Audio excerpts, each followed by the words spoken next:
그 38쪽 보세요. 38쪽에 이제 중간 부분에 우리가 도덕적 의무에 기초해서 아주 분명하게 지각하는 이 필연성은 현실적인 것이 아니라 잠재적인 것이다. 이 얘기가 나오죠. 의무들이 있다는 것 자체는 필연적이라는 거예요. 그러니까 그게 필연적이라는 말은 그게 어디에서 뭐 따로 요청을 하고 말고 이런 문제가 아니라 우리가 사회를 구성하면서 살아가는 한 이거는 그 사회를 구성한다는 것으로부터 필연적으로 요청되는 문제라는 거죠. 그래서 옆에 39페이지에 그 닫힌 사회 위쪽으로 올라가 보시면 닫힌 사회 위로 한 6줄 올라가 보시면 자, 자연적인 것은 가장 문명화된 사회에서도 아주 좋은 상태로 매우 생생하게 유지되고 있다. 이러저러한 사회적 의무를 설명하기 위해서가 아니라 우리가 의무 전체라고 불렀던 것을 설명하기 위해서 참조해야 하는 것이 바로 이 자연적인 것이다. 우리의 문명화된 사회는 자연에 의해 우리에게 직접적으로 예정된 사회와 아무리 다를지라도 그 사회와 근본적인 유사성을 나타내고 있다. 그러니까 베르손에게는 사회와 자연의 관계가 대립적이거나 무슨 극복한 이런 관계가 아닙니다. 그리고 의무는 그런 점에서 그 기초가 되게 자연이라는 거예요. 자연적 필연성과 도덕적 필연성이 나뉘어지는 게 아니에요. 도덕적 필연성을 따로 이성에 요구할 필요가 없는 거죠. 그래서 그 일종의 자연적 필연성으로부터 도출되는 것이 의무 전체다. 이렇게 얘기하죠. 근데 실상 이제 이런 앞에서 말했던 이런 사회는 닫힌 사회들이다. 39페이지 이제 보면 맨 아랫줄에 문명의 모든 물질적이고 정신적인 획득물들이 우리가 그것들을 놓았다고 생각하는 사회적 환경으로부터 사라져 버린다 하더라도 어쨌든 동일한 본능이 사회를 재구성하려 할지 모른다. 그래서 이 사회들은 어쨌든 매 순간 일정한 수의 개체를 포함하고 다른 개체를 배제해. 그러니까 기본적으로 이런 식의 사회를 이루고 살아가는 한에서 이제 그 특성은 뭐예요? 우리가 자아도 그렇잖아요. 자아도 다른 것들에 의해서 그 생명에 의해서 개체가 만들어지지만 개체가 존재하게 되지만 그렇게 한번 만들어진 개체가 그럼에도 불구하고 원리로서의 생명을 망각하고 자아에 매몰되잖아요. 그래서 그 표충적인 자아의식을 자아하고 동일시하게 되죠. 이런 것처럼 사회도 기본적으로 경향성은 이렇게 배타적일 수밖에 없게 되죠. 그 필요성에 의해서 사회를 유지하게 되니까. 그래서 도덕적 의무의 기저에는 이제 사회적인 요구가 있고 그게 배타적일 수밖에 없는 경향성을 어느 정도 가지고 있어요. 그러면서 이제 뒤에 쭉 얘기를 하죠. 우리가 말하는 사회는 어떤 사회인가? 그러면서 이제 쭉 이거는 읽어보시면 아는 부분인데 42페이지에 위에서 10줄 간단히 말해 이렇게 되는 데 있어요. 우리가 사회적 의무의 기저에서 통각한 사회적 본능은 어쨌거나 그 사회적 본능이 아무리 사회가 크든 작든 우리의 사회적 의무의 기저에서 느낀 사회적 본능이라는 건 기본적으로 배타적이기가 쉽다. 이렇게 자기를 가두려고 하는 경향이 있다. 그런 점에서 닫힌 사회를 목표로 한다. 그냥 사회의 기능 자체, 사회의 구조 자체가 그 자체로 뭘 향해 열어버리는 건 아니거든요. 그 사회가 자기의 생존의 필요라고 하는 것에 의해서 자연적으로 형성된 사회 아니겠습니까? 그러니까 자연스럽게 그 사회가 열리지는 않아요. 이런 의미입니다. 그래서 사회적 본능이 꼭 인류를 목적으로 하진 않아. 이게 아래에서 8째 줄에 있죠. 사회적 본능 자체가 인류를 목적으로 하지는 않아요. 국가가 아무리 크더라도 국가하고 인류는 어쨌든 본성의 차이가 있어. 국가는 유한하고 다적, 배타적이지 않을 수가 없죠. 근데 인류라고 하는 건 그 모든 배타성을 다 초월하는 게 인류잖아요. 그러니까 어떤 사회라고 하든 간에 어쨌거나 배타성이 있어. 근데 이것 자체도 뭐예요? 사회적 본능이에요, 사실은. 그러니까 어떤 동물도 그 동물들이 막 섞여 사는 걸 본성으로 하진 않잖아요. 인간만이 아니라. 그래서 옆에 43페이지로 넘어가 보시면 그 10줄, 9줄 내려오시면 그러나 자, 우리가 사는 사회와 인류 일반 사회에는 닫힘과 열림 같은 대비가 놓여 있고 이거는 본성의 차이다. 이 말은 아시겠죠? 우리가 사는 사회는 가두려고 하지.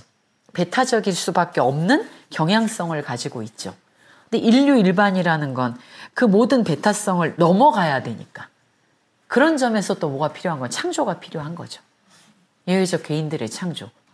그 성인들은 우리가 사는 사회를 유지하려는 것을 목적으로 하지 않지 않습니까?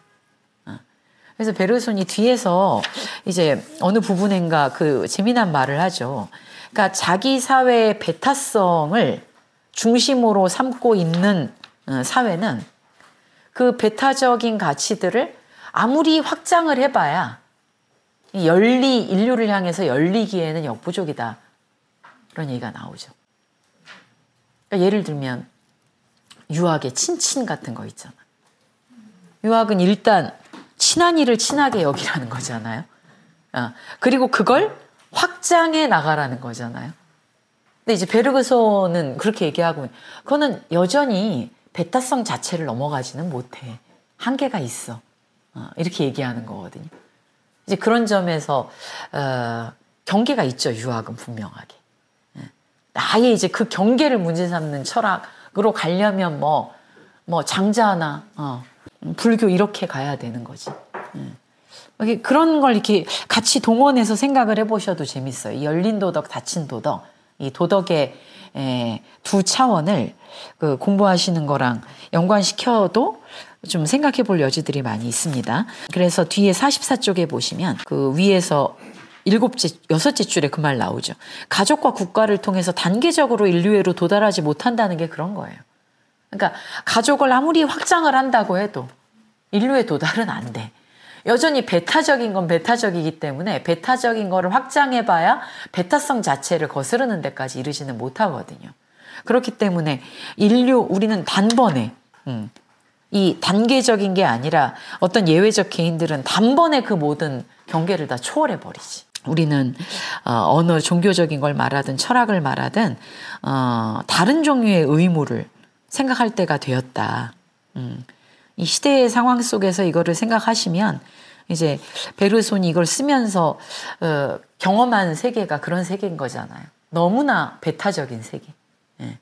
그 배타적인 세계를 어떻게 넘어갈 수 있는 새로운 종류의 의무를 생각할 수 있을까? 새로운 종류의 도덕을 생각할 수 있을까? 이런 문제의식에서 얘기를 한 거겠죠. 자, 그래서 45페이지에 맨 위에 이제 완전한 도덕. 아래로가 아니라 위로, 극단까지 가는. 그러니까 아래로라고 하는 건 우리가 저 표면적인 도덕적 의무의 느낌을 형성하는 건 우리의 자연의 본능이다라는 걸 얘기한 거죠. 그렇죠? 그런데 이제 이거가 아니라 완전한 도덕을 얘기하려 그러면 이 표층적인 것을 넘어가려는 창조적인 노력이 있어야 되는 거예요. 단순히 우리의 도덕이, 이 사회적인 도덕이라는 게 자연의 본능에 입각해 있다. 여기에서 그치면 안 되고 그 본능과 그 다음에 우리의 표면적인 도덕을 형성하는 건 지성이잖아요. 그 본능과 지성마저도 확 넘어가 버리는 어떤 차원의 이야기들. 이게 이제 그 동물의 본능하고 동물의 공감하고는 다른 지성을 발판으로 해서 그 지성마저도 뛰어넘어가는 새로운 차원의 직관, 지속에 대한 직관, 이걸 얘기했던 것과 연관되는 거이기도 하죠. 그러면서 영웅의 호소력이 나오는 거예요. 그러니까 이거를 좀 자칫 어떻게 읽을 수도 있냐면, 그러니까 베르그소는 여전히 영웅주의자, 그러니까 인류를 저 앞에서 인도할 수 있는 어떤 예외적인 개인들을 너무 특권화하는 게 아닌가.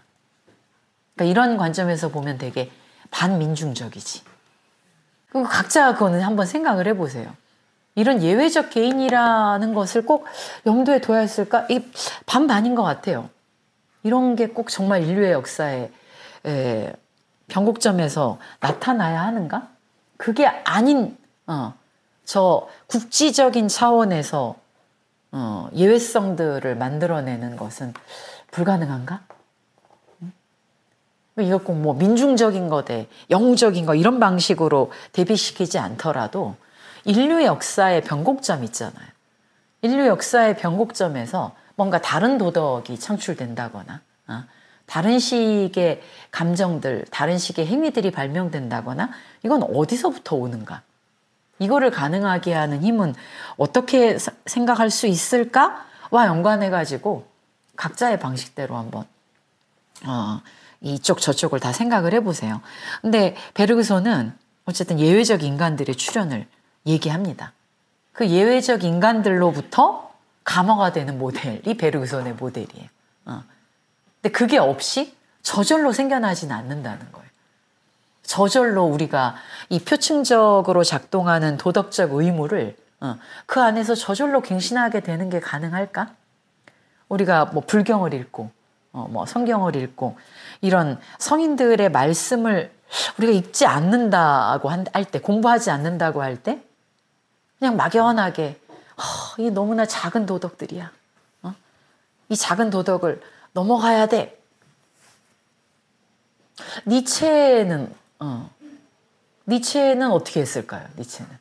니체가 이 현대 사회의 도덕을 다 왜소한 도덕이라고 얘기하잖아요. 그럼 니체가 이 왜소한 도덕을 넘어가는 뭐 초인을 니체도 열망한다고 할 수 있지? 그럴 때 그 니체는 어떻게 그걸 넘어갈 수 있다고 생각한 걸까요? 니체 공부하신 분들은 그런 것도 한번, 니체가 그렇다고 막 영웅을 얘기한 건 아니지. 우리에게 이런 영웅이 필요해. 니체 캐릭터가 그런 캐릭터가 아니잖아요. 어떤 영웅에 감화받고 막 이런 게 아니고, 불교도 뭐 기독교도 어쨌든 니체의 길은 아니었으니까. 쇼펜하우어의 길이었긴 했지만 그 종교적 감정이라는 게 니체의 길은 아니었죠. 근데 니체가 끌어들인 거는 그럼 뭐냐? 인간을 넘어가는 인간을 얘기를 할 때 디오니소스이기도 하잖아요. 여전히 신화적인 차원이 있어요. 그리고 비극에 주목하는 것도 그 비극적인 어떤 인간들에게서 니체가 본 우월함이 있는 거고, 니체가 로마의 귀족들에게서 그 로마의 귀족들이 다 그래 이렇게 얘기한 건 아니지만 어쨌든 귀족적인 것들을 가지고 오잖아요. 귀족적인 것이란 무엇인가? 주권적인 것이란 무엇인가? 이런 걸 갖고 오잖아요. 그리고 도덕의 계보에서 주권적 개인에 대해서 얘기하거든요. 분명히. 주권적 인간. 이 노예 같은 인간이 아니라 스스로 입법하고 스스로의 가치를 발명하는 인간에 대해서 얘기하거든요. 그랬을 때 그러면 니체의 그런 주권적 개인이라는 게 그냥 민중인가? 그냥 혼자서 갑자기 자기의 도덕을 갱신해야 되겠다고 생각하는 것이 가능한가? 이런 걸 생각을 해보면 니체도 디오니소스가 됐든 그리스도가 됐든 어쨌든 그런 것들을 비판하더라도 그런 것들로부터 출발한 거라고 얘기할 수 있지 않을까? 우리가 어떤 것도 공부하지 않은 상태에서 우리 자신을 어떻게 극복할 수 있을까요? 이런 걸 생각을 해보면 이 영웅적 개인이라는 말을 너무 이제 올드하게 받아들이게 되면 좀 진부해 보일 수 있는데 배움이라는 문제랑 연관해서 영웅을 보면 또 이질감을 너무 심하게 안 느끼셔도 될 것 같습니다. 생각을 해보십시오. 자, 그래서 영웅의 호소력에 이제 그리스 현자, 기독교 성자, 이스라엘 선지자, 불교 아라한 이런 사람들 얘기를 하는 거잖아요. 보살은 아직 서양에 안 들어갔나 봐요. 여기는 불교의 아라한에서 끝나는 거 보면. 그래서 이것이 이들에게서 완전한 도덕, 절대적 도덕을 베르그손은 보죠. 그리고 이들의 도덕은 우리가 앞에서 얘기했던 그런 사회적인 도덕과 본성상의 차이를 가지고 있다고 얘기합니다. 그리고 그 후자의 도덕은 특권적 인격 속에서 구현되어야 된다. 이 후자의 도덕이라는 건 아까 말한 저 심층에 도달한, 저 심층에서 자기의 인격과 그 자기의 인격을 구성해주는 이 전체의 뭐 생명력이라고 해도 되고, 그것들이 구별되지 않는다는 저 밑바닥까지 간 사람이 그의 삶을 통해서 구현하는 도덕. 이게 이 후자의 도덕이에요. 그리고 전자의 일반성, 일반적인 사회의 도덕의 일반성은 이제 법칙의 보편적 승인. 그건 모두에게 좋지 않은 것이니까 하지 말아야 된다. 모두에게 이거는 적용될 수 있는 것이므로 행해야 된다. 이런 의미의 보편성에 기인한다면 이 후자의 도덕은 본이 되는 한 인간을 공통적으로 모방하려는 열망이에요. 이거는 열망이라고 얘기하죠. 나도 저렇게 남달라지고 싶다는 욕망.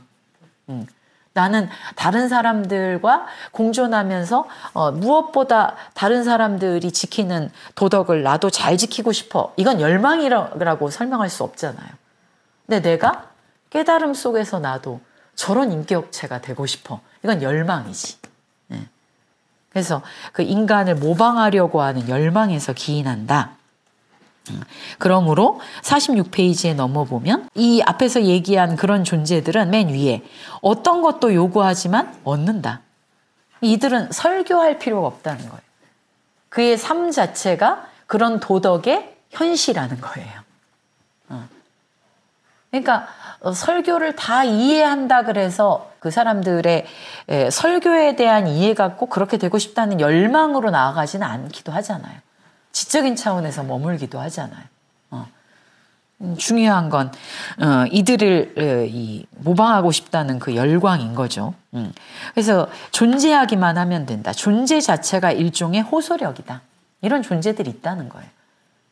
이것도 느낌이지. 열광이라고 얘기한 것도 우리가 어떤 도덕적인 차원에 이루고 싶다고 하는 게 이성적으로 생각을 해서 우리의 지성이 혹은 뭐 이성이 어떤 것이 올바르다고 하는 것을 알기 때문에 나는 저렇게 살고 싶어. 이런 문제가 아니라는 거죠. 지금까지 없었던 어떤 존재가 자신의 존재를 통해 현시하는 것들이 우리로 하여금 뭔가 느껴지게 만든다는 거예요. 그러니까 이거는 지성적인 차원만 가지고는 될 수 없는 얘기거든요. 그래서 자연적인 의무는 억압이고 강압이지만 내가 뭐 남들 눈치를 보거나 다른 사람들과 평형을 이루기 위해서 따라야 되는 도덕적 의무는 자연적 의무라고 앞에서 얘기했죠. 이거는 억압이고 강압이야. 일종의 압력이라는 거예요. 사회에서 이탈하지 않으려고 하는 자가 따라야 하는 압력이에요. 하지만 후자, 완전하고 완벽한 도덕은 그냥 그 자체로 사람들에게 호소해. 호소한다는 게 어스파이어, 어스피레이션이거든요. 사람들에게 뭔가를 불어넣어. 숨결을 불어넣듯이 막 불어넣는 거지. 사회적 도덕은 그렇게 우리가 이렇게 불어넣어지는 거하고는 좀 다르죠. 자, 그래서 이 호소력의 본성은 위대한 도덕적 인격 앞에 있어 본 사람만이 온전히 알게 된다. 그런 건 체험적인 거라는 거예요. 이제 뭐 쭉 그래서 47페이지 보시면 47페이지 두 번째 단락의 네 번째 줄에 이제 지금까지 문제시되었던 의무들은 사회적 삶이 우리에게 부과한 의무예요. 이 의무들은 인류 전체가 아니라 어떤 배타적 집단, 국가라든가 어떤 특정한 공동체라든가 이런 것을 돌보도록 요구한다. 따라서 사람들은 두 번째 도덕은 단순히 사회적이 되는 대신에 인간적이라는 점에서 첫 번째 도덕과 다르다고 말할 것이다. 이때 인간적이라는 건 이 베르손이 굉장히 넓은 의미로 한 거지. 사회적인 것으로 환원되지 않는 심층적인 것까지를 가지고 있는 게 이제 인간적인 거죠. 그래서 이렇게 말하는 사람이 틀린 건 아니겠지만 여기 47페이지에 아래에서 넷째 단락에도 또 아까 얘기랑 비슷한 게 나옵니다. 사람들이 인류에 도달하는 것은 국가를 확장함으로써가 아니다. 다친 거는 아무리 그 닫힌 경계가 커봐야 닫힌 거예요. 그리고 닫힌 거를 확장한다고 열린 게 되진 않아요. 그래서 아까 단번에라는 표현을 쓴 거죠. 사회적 도덕과 인간적 도덕 사이에는 본성의 차이가 있다. 사회적 도덕이란 우리가 자연스럽게 의무진 것을 느낄 때 우리가 보통 생각하는 의무. 이때 자연스럽다고 하는 게 그냥 내가 안 그러면 안 될 것 같은 느낌. 그래야 될 것 같은 느낌. 이게 자연적 본성이죠. 그건 사회적인 도덕이에요. 그러나 이 사회적 도덕하고는 완전히 다른 또 다른 의무의 차원들이 그게 이 예외적 개인들에게서 볼 수 있는 의무다. 이 얘기예요. 그래서 50페이지 넘어보시면 이제 이런 관점에서 인간의 도덕적 태도. 그러니까 닫힌 도덕이냐 열린 도덕이냐는 문제는 우리에게 주어진 선택지가 아니라 영혼이 그 세계에 대해서 갖는 하나의 태도의 문제라는 거예요. 태도의 문제. 인간의 도덕적 태도를 정의한다. 자, 도덕적 태도와 사회는 두 번째 줄입니다. 개인의 사회의 보존이라는 동일한 일에 몰두한다.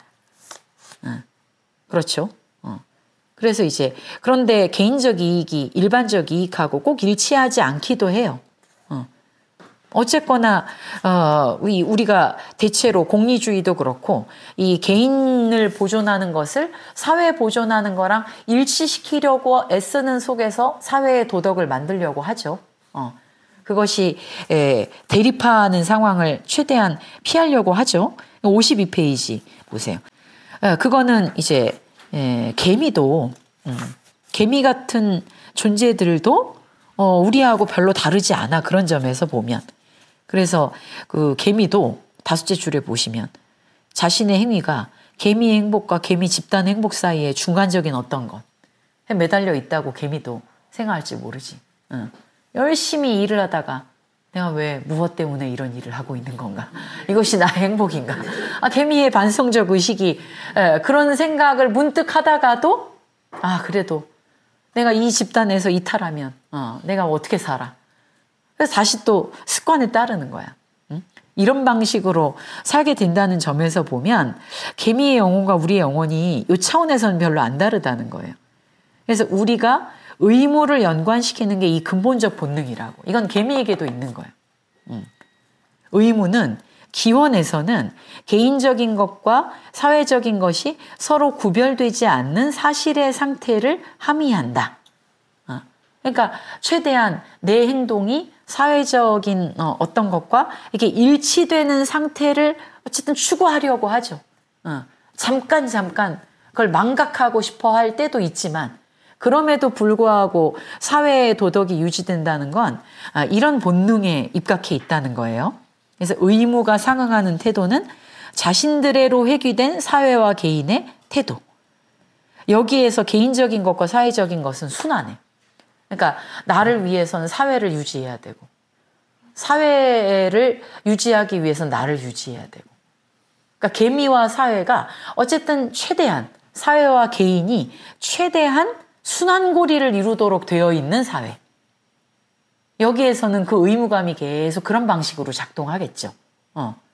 이탈을 해보려고 하다가도 다시 회귀해서 사회에서 자기가 살아가는 법을 찾으려고 하겠죠. 이런 순환고리, 개인과 사회가 일치하는 가운데에서 의무가 순환하는 사회일수록 닫혀있는 이런 상태에서의 영혼은 닫혀있는 영혼이라고 얘기할 수 있다는 거예요. 그러니까 영혼이 닫혀있다는 건 쉽게 말하면 사회적인 것 바깥에서는 아무것도 상상할 수가 없는 거지.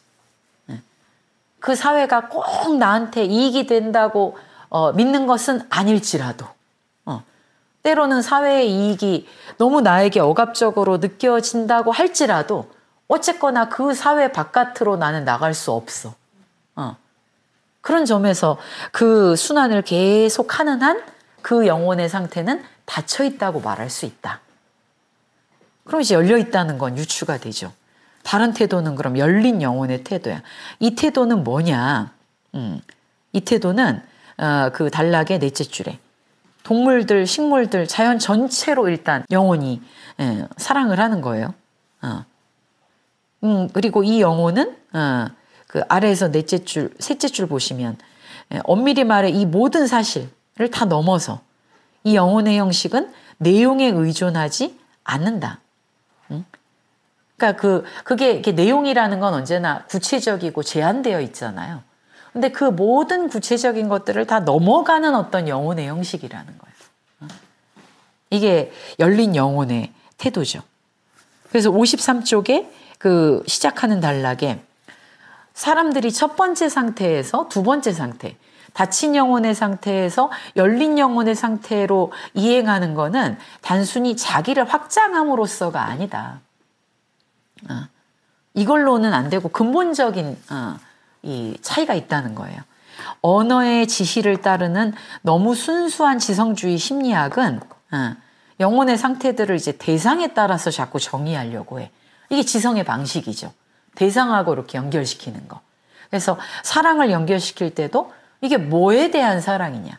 가족에 대한 사랑, 조국에 대한 사랑, 인류에 대한 사랑.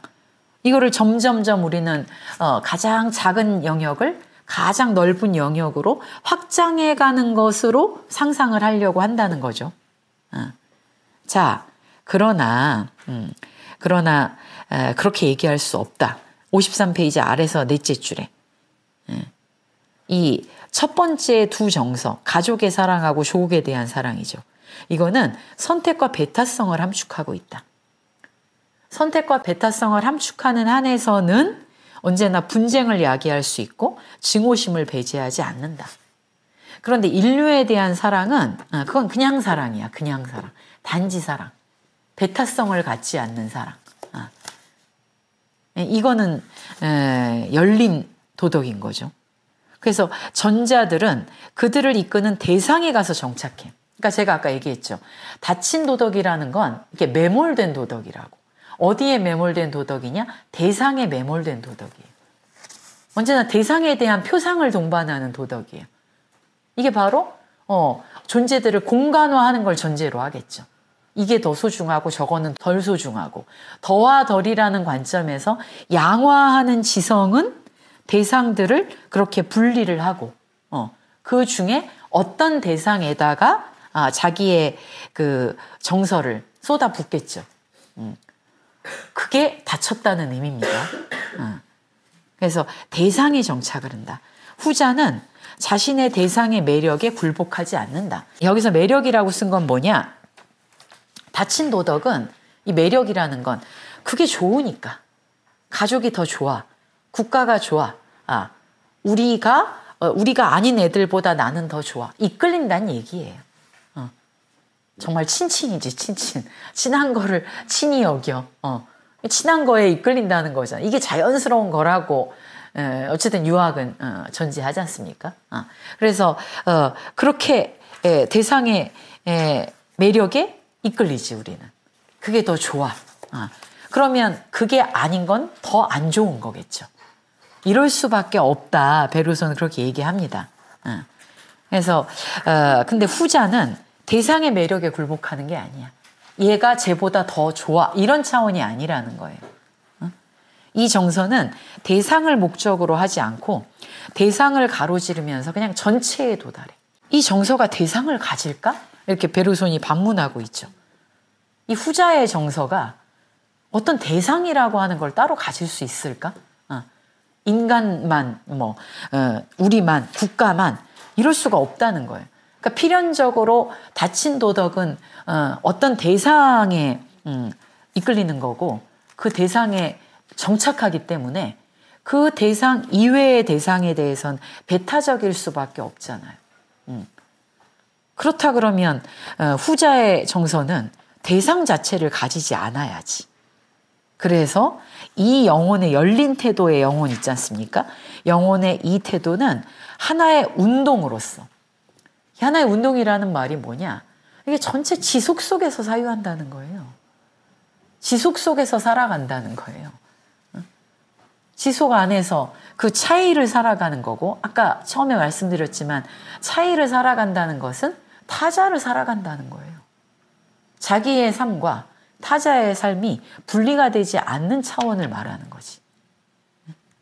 나와 너랄 것이 없는 이게 하나의 운동이죠. 여기서는 지금 이렇게 말하는데 만족하자 그랬지만 이 하나의 운동이 바로 그 지속의 운동이에요. 그 지속의 운동에선 모든 것이 상호 침투적으로 존재하잖아요. 그 상호 침투하는 운동이 매번 현실화되는 것이지, 그 현실화된 것 자체가 서로에게 외재적이고 배타적으로 존재하는 게 아닙니다. 그런 점에서 운동으로서 그리고 그 자체로서 자족적이다 이렇게 얘기하죠. 이때 자족적이라는 말도 이것이 무엇을 사랑함으로 어떤 좋은 점을 가져와서 좋다가 아니죠. 그런 식의 목적론적 지평을 갖지 않죠. 그러니까 스피노자가 한 말 있잖아요. 악한 자는 악하다는 게 벌이라고. 악해서 벌을 받는 게 아니라고. 그 자기의 존재 자체가 벌이야. 악을 행한다는 그 존재 자체가. 그러니까 선한 자는 선에서 상을 받는 게 아니야. 선하다는 것 자체가 지복이다. 이렇게 얘기하지 않습니까? 그러니까 자족적이라는 말은 그거예요. 내가 나와 너의 구별이 없이 자신이 저 심층의 차원에서 자신의 고유함이 이 전체 지속과 둘이 아니라고 하는 이 깨달음은 그게 무엇을 추구하기 때문에라든가 그게 어떤 것으로 결과되기 때문에 훌륭한 게 아니죠. 자비의 마음으로 가득하면 그 자비의 마음으로 가득하다는 상태가 자족적인 거지. 누가 그것에 대해서 뭐라고 평가해 줘서 기쁜 게 아닌 거죠. 그래서 이 영혼의 이 열린 태도는 이런 의미에서 하나의 운동이고 그 자체로 자족적이다. 일단 이렇게 얘기를 했어요. 그래서 이제 뒤에 그 정서가 뭐냐? 이제 그걸 감동이라고 얘기한 거죠. 감동. 이런 열린 영혼, 이 영혼의 그 열린 태도를 갖는 영혼에서 굉장히 중요한 게 바로 우리를 이런 차원의 도덕으로 이끄는 것은 이성이 아니라 베르그손에게는 감동이에요. 그 감동은 감정이 아니라 그랬죠. 감동은 이모션이라 그래, 정서라 그랬죠. 정서.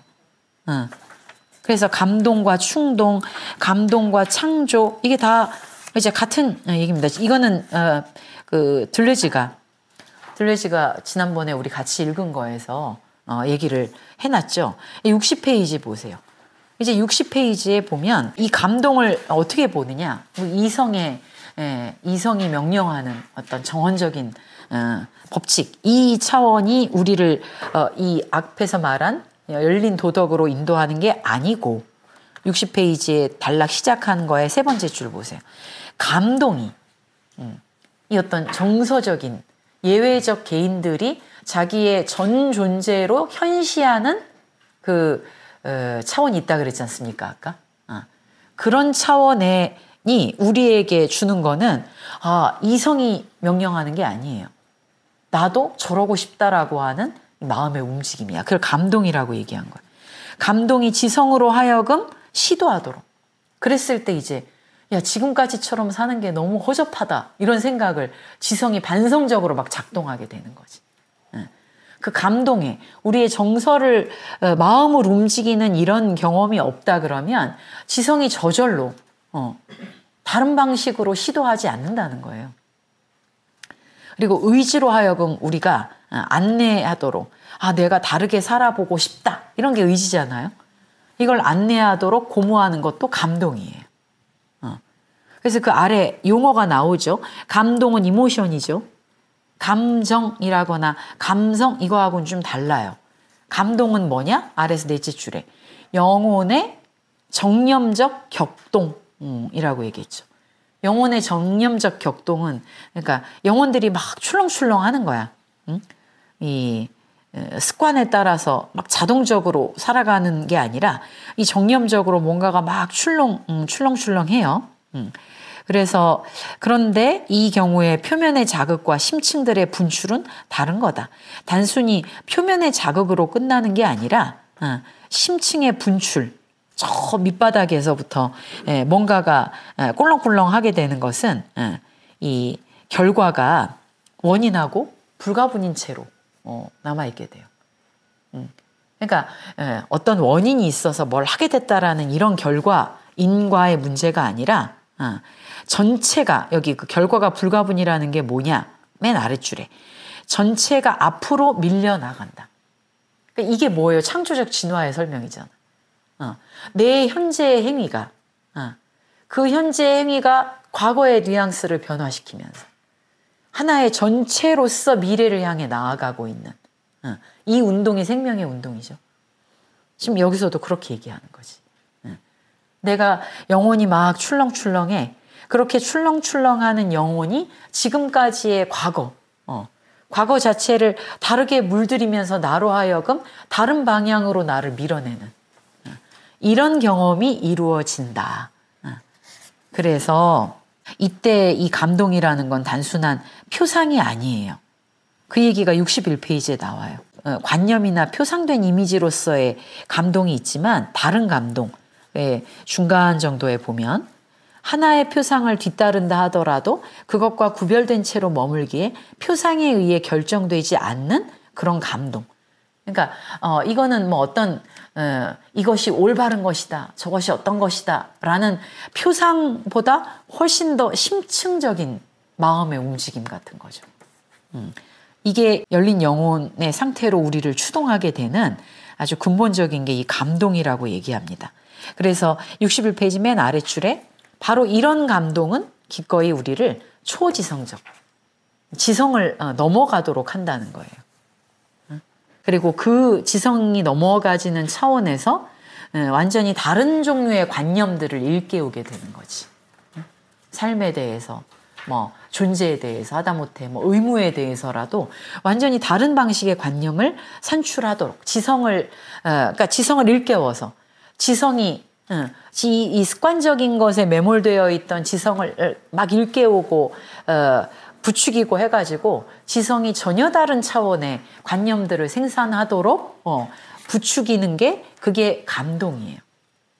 그러니까 우리로 하여금 저 고양된 더 높은 차원의 도덕으로 나아가게 하는 것은 이성이 아니라 베르그손에게는 이모션인 거예요. 이모션. 그래서 맨 아래 그 심층적인 감성은 표면적인 동요하고 다르다. 그래서 63페이지에 보면 그러니까 내가 창조적 진화에서 얘기했던 창조가 바로 감동이다. 영혼이 저 심층적인 차원에서부터 움직이는 거예요. 심층적인 잠재성 전체가 역동적으로 변하면서 미래를 향해 우리를 떠미는 거죠. 그럼 지성도 그때 비로소 지성이 자기 자신을 초월하는 어떤 관념을 생산하면서 행위하게 되는 거죠. 그래서 65페이지의 맨 마지막에 이제 지성이 그래서 어떻게 이 두 번째 경우에서 작동하는가.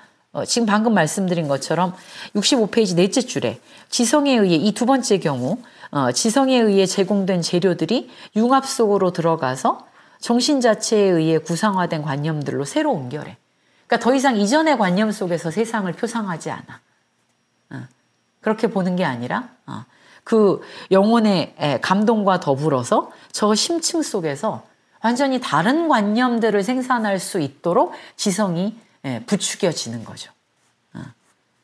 그래서 아래에서 감동과 표상 위로 5줄 올라가시면 옛것이 새롭게 정돈될 수 있는 하나의 복합된 통일성에 도달하기 위해 정신은 그러니까 옛것이 새롭게 정돈될 수 있는 하나의 복합적 통일성 이게 이제 과거가 이전하고는 달라지는 거죠. 나의 마음장이 바뀌는 거지. 나의 마음장 전체가 옛날에 경험했던 것이 완전히 다른 의미를 가지고 작동하기 시작하는 거죠.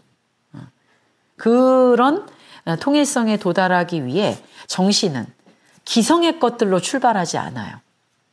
정신은 하나이자 유일한 것처럼 보이는 어떤 것으로 단번에 옮겨가야 하고 그러고 나서는 이제 주어진 다수의 공통 개념들로 펼쳐지려고 할 것이다.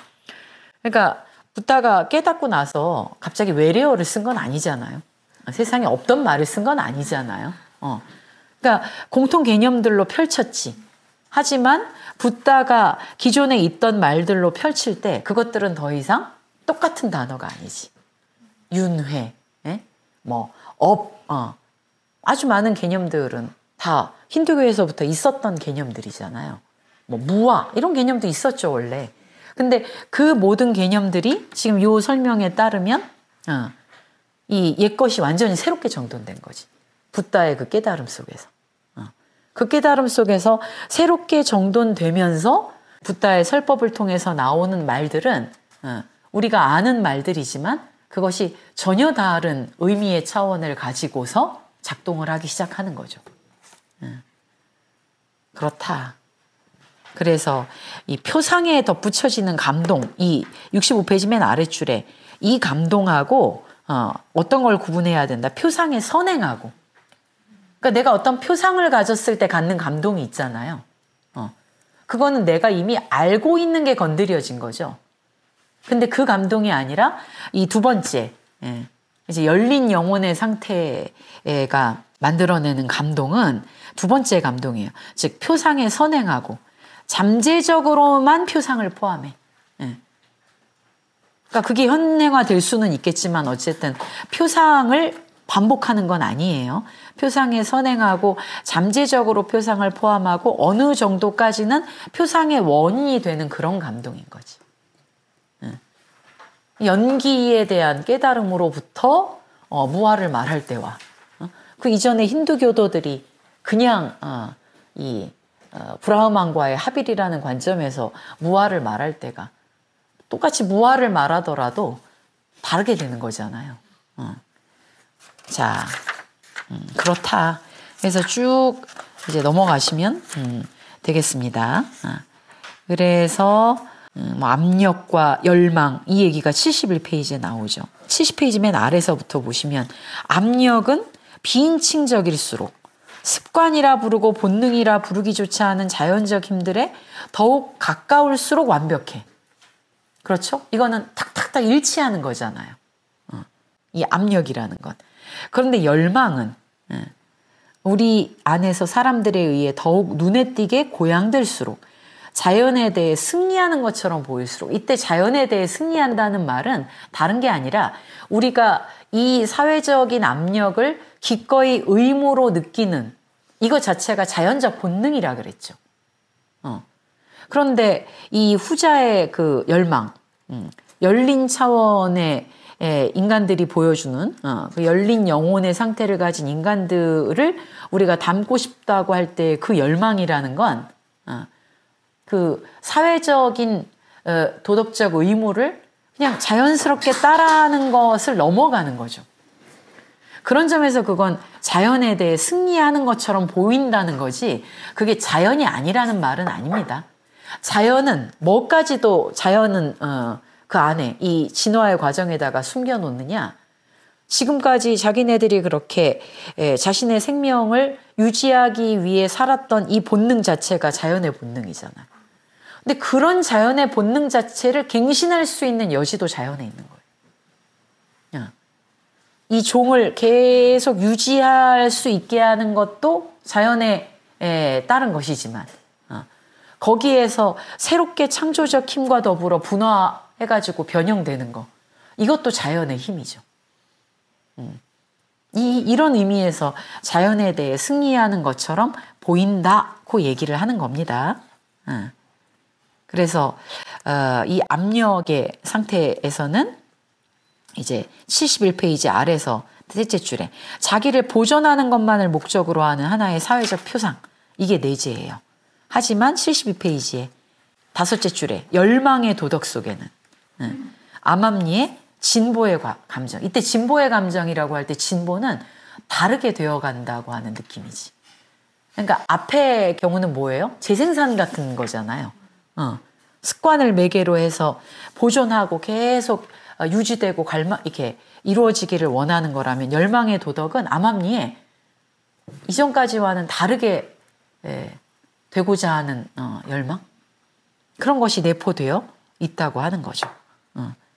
그래서 프로그레스라는 의미를 그렇게 열광과 연관시키고 있습니다. 그러므로 이제 이런 차원에서 우리가 아까 말한 선지자, 뭐 신비가 성자들 이런 사람들의 말은 72쪽 맨 아래줄에 그들의 말은 단지 영혼을 자신 안에 동시에 도시 안에 가두는 자연과의 관계를 끊어버린 이때 자연과의 관계를 끊어버렸다 맥락 아시겠죠?